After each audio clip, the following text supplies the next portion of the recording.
and had asked Mr. Barlow to lend him a gun. He told me then that he lent Mr. Thomas Sr. the CZ-27 silencer and ammunition, and that he had found the pistol with the silencer on the floor of the boardroom when he had discovered the bodies. Did he say what happened to the CZ-27 pistol and the silencer when he claimed to have found the bodies? He told me that he had picked it up and taken it away with him.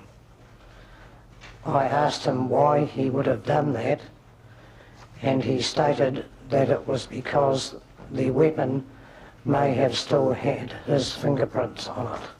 Within 36 hours of the murders, the Crown found one of their most incriminating pieces of evidence in John Barlow's car. This tip receipt, the court was told, necessitated one of the largest and most intense police searches ever. Fortunately, the compacting machine that the contractors at the landfill were operating at the time wasn't operating it on that day. In fact, it had broken down. And a lot of the rubbish that was searched was intact. The next day, up to 100 searchers began sifting through every item on the Happy Valley tip face. Several bags of rubbish were quickly found, but the real evidence had been dumped separately. At around 11:40 a.m, my attention was drawn to one of the bins. In the bottom of the bin was 7 rubbish bags. One was a coal bag and the other were milk powder bags, the 7th being the coal bag, which has the distinctive mauve and yellow pattern on it. And in it was a pistol in a holster. Dumped away from Barlow's household rubbish, the prosecution argued this was the murder weapon, but fitted with a .22 barrel, it could not have fired the fatal bullets. The court was told this pistol would normally have a .32 barrel. The prosecution believed John Barlow had swapped the barrels, so the tip search continued. Also recovered the Gecko ammunition with 7 bullets missing from the packet of 50, and bits of metal piping and washers that the prosecution argued was the disguised silencer. All in amongst newspapers and documents belonging to John Barlow. This evidence was central to the prosecution's case. Without the discovery of this tip receipt, the vital links could have been buried forever. But to convince the jury that Barlow was the murderer, the prosecution had to establish the chain of evidence between the dumped pistol, silencer and ammunition and the fatal bullets. With a different barrel on the gun and no cartridge cases found at the murder scene, this was to be the challenge for the prosecution.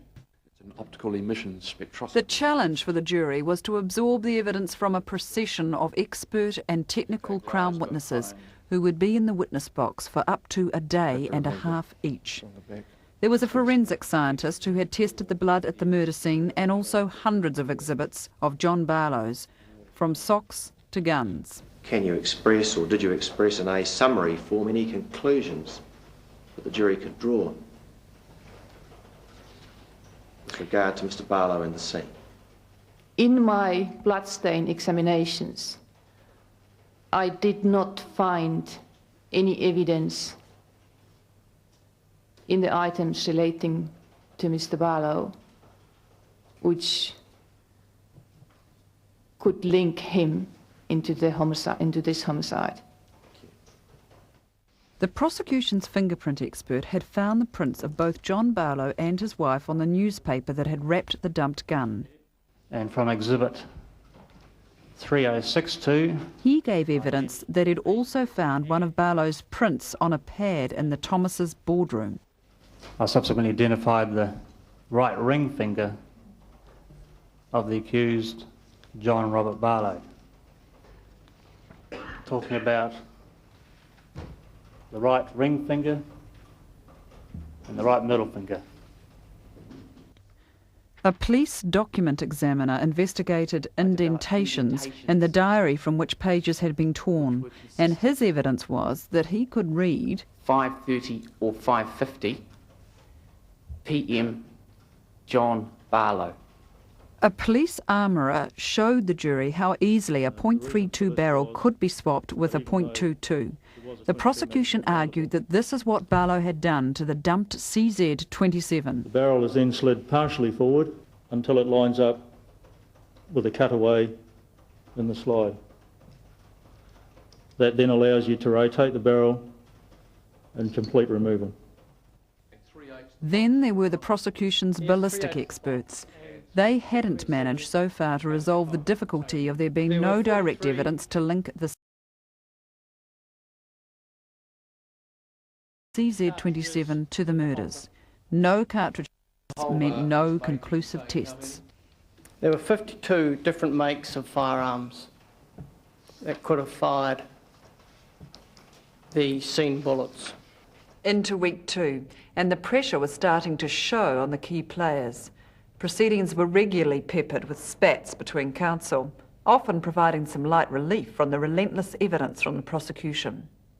One such argument, in the absence of the jury, was when the defence accused the prosecution of withholding evidence. I'm not going to have this sort of allegation. My learned friend has had total access to all information, all job sheets, all statements from the very earliest time. What is abundantly clear in the events of today is that much of that's not even been looked at until the last moment, in spite of there being 12 months since the arrest and more than 6 months since the preliminary hearing. There are no rabbits to be pulled out of the hat. My learned friend knows exactly what is there. Thank you. Some of the contents I have, but look, it's really not that important. I'm doing my best. I must confess, squabbling about what you've No. seen and you haven't seen is not assisting me in the slightest. No. I'd just like to hear the argument, the submission related to what I've got to decide, not what the state of feelings is between counsel, because I'm not, aunt whatever it is. Sorry? I'm not the ladies who you know, the agony aunts. The court was to witness John Barlow's fascination for firearms.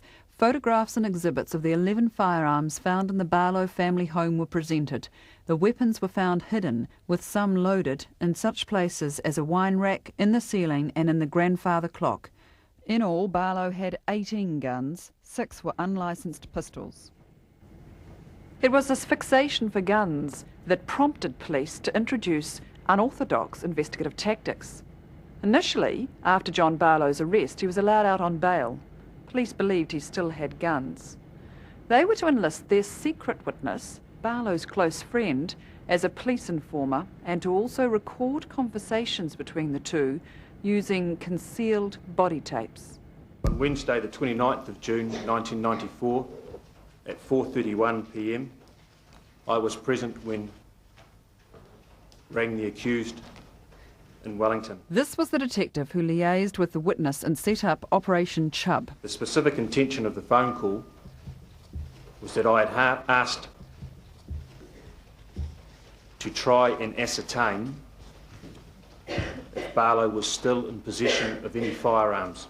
Now, was it a matter of concern to the police if the accused, following his arrest for murder, should still be in possession of any firearms? It was a very serious concern. During these operations, we were reimbursed for expenses they incurred. At no stage were they paid any money for doing what they did, nor at any stage did they even ask to be paid. I might say I was motivated to some extent by the fact that whilst Mr. Barlow has the benefit of counsel like yourself to speak on his behalf, Mr. Wellington, it did enter my mind that who was speaking on the behalf of Mr. Eugene Thomas and Mr. Gene Thomas. The Crown was then to submit hours of conversations as evidence. The court would be able to follow the dialogue with written transcripts.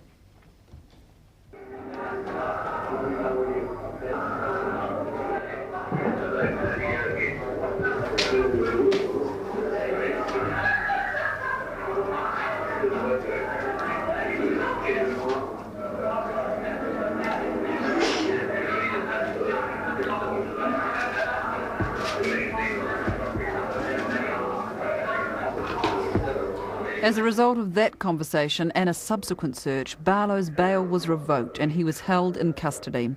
But the court was to hear a lot more about Eugene Thomas.